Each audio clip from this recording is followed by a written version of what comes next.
لا إله إلا الله محمد رسول الله. How do you nurture consignment and certainty? How do you nurture consignment and certainty? Fake it till you make it, right? Sometimes you don't feel it, fake it. So let's say, it's like one of the poets said, "Junintu bi Layla wa junnat bi ghayrina." I fell madly in love with Layla, but she fell madly in love with someone else. وَمِنْ أَصْعَبِ الْجُنُونِ جُنُونُهَا. But the most difficult of madness is her madness. Right? So Zubayr wanted to marry Zubaydah. Zubaydah was least interested. So what do? Fake it till you make it, right? Ask Allah for assistance in accepting. Don't think that you're strong. Say, "Oh Allah." Yeah? And this is one of the types of dua that we neglect, right? Which is to express, tadarru', right? Where you express your weakness and your neediness and your situation to your Lord. And a beautiful example of that from someone who was too great for any weakness, okay, is our beloved Messenger sallallahu alaihi wasallam, right? But he had spiritual neediness to Allah subhanahu wa ta'ala, right?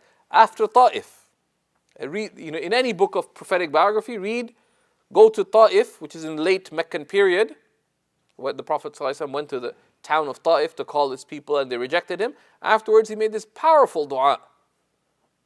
Okay? So, Allah, I complain to you of my weakness, and till the end of the dua. Okay? And they served in that a great instruction for us. So sometimes when we feel weak, etc., don't hold it in. Express it to Allah subhanahu wa ta'ala, but with contentment.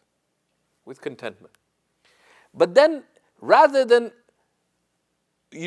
sometimes we remain with the problem and it gets magnified in our consciousness. Rather, turn to Allah subhanahu wa ta'ala, right? So Zubaydah rejected Zubayr.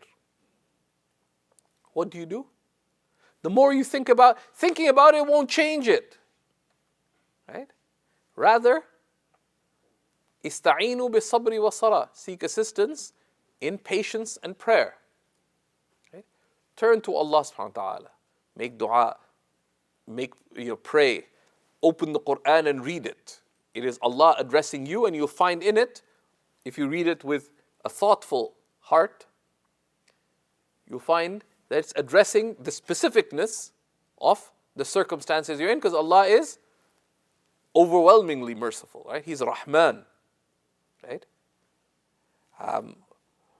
So that's how, so Imam al-Darqawi, we have a blog post regarding this from Imam al-Darqawi, that one of the most important adab of difficulty is when difficulty befalls you, don't busy yourself with the difficulty, but rather busy yourself with the one who sent it, and he will lift it. And he said, وَقَدْ غَلِطَ فِي ذَلِكَ خَلْقٌ كَثِيرٌ, and said, many people err in this. So they busy themselves with the problem, and it just magnifies it. And busying themselves with the problem, meaning by worrying about it, right? And we distinguish between worrying, which is against the sunnah, and concern, which is the sunnah. Concern is the thought that leads to realizable action. Right? So concern is positive, which is when you think about what can I do that is within my ability given circumstance. And concern is from the sunnah. Worry won't change anything. How come she said no? Even if you figure it out, can you do anything about it? No. Right? So don't busy yourself with the problem. Busy yourself with Allah. And sometimes even practically giving yourself that spiritual time lets you go back to the problem, and then you can look at it with the perspective of concern rather than worry. And it'll give you clarity and perspective. لا إله إلا الله محمد رسول الله.